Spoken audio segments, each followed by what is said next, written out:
Donc, dans cette vidéo, on va continuer nos apprentissages au niveau de l'algèbre.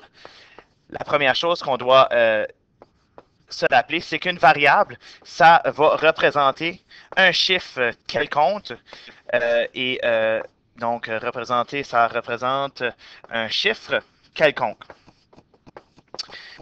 On doit être habitué à isoler des chiffres ou pouvoir transformer différentes formules.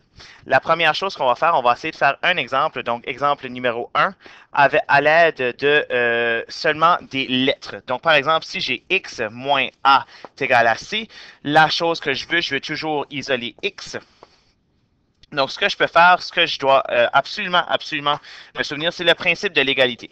Ce que je fais d'un côté de mon égal, donc par exemple, si je fais plus 1, moins A, plus A, peu importe, je dois le faire de l'autre côté. Donc, ce que je fais ce côté-là, je dois absolument le faire ce côté-là.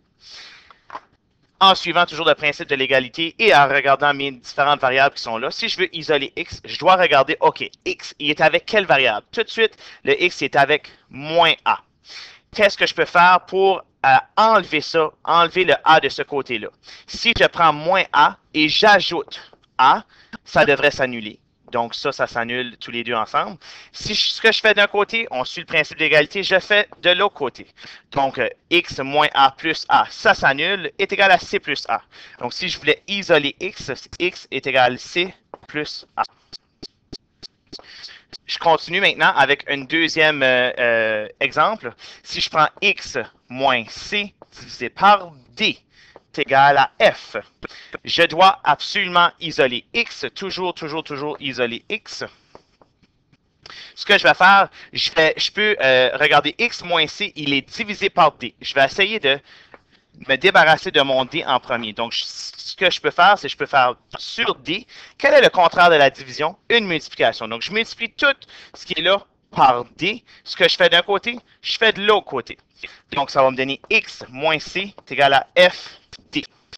Je colle mes deux variables qui sont là parce que quand je colle deux variables, ça veut dire une multiplication. Donc, je peux mettre un point ou je peux les coller.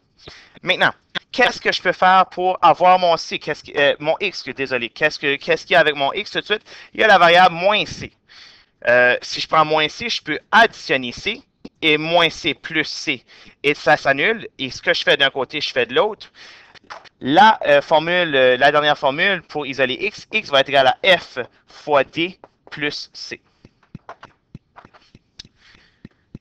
Dernier exemple pour cette capsule, si je fais x plus c divisé par d, tout ça moins e est égal à f.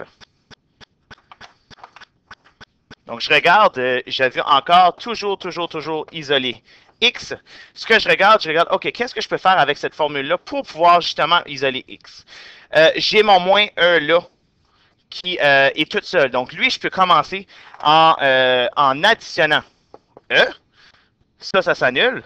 Et je vais additionner E de l'autre côté. Je retranscris X plus C sur D va être égal à F plus E.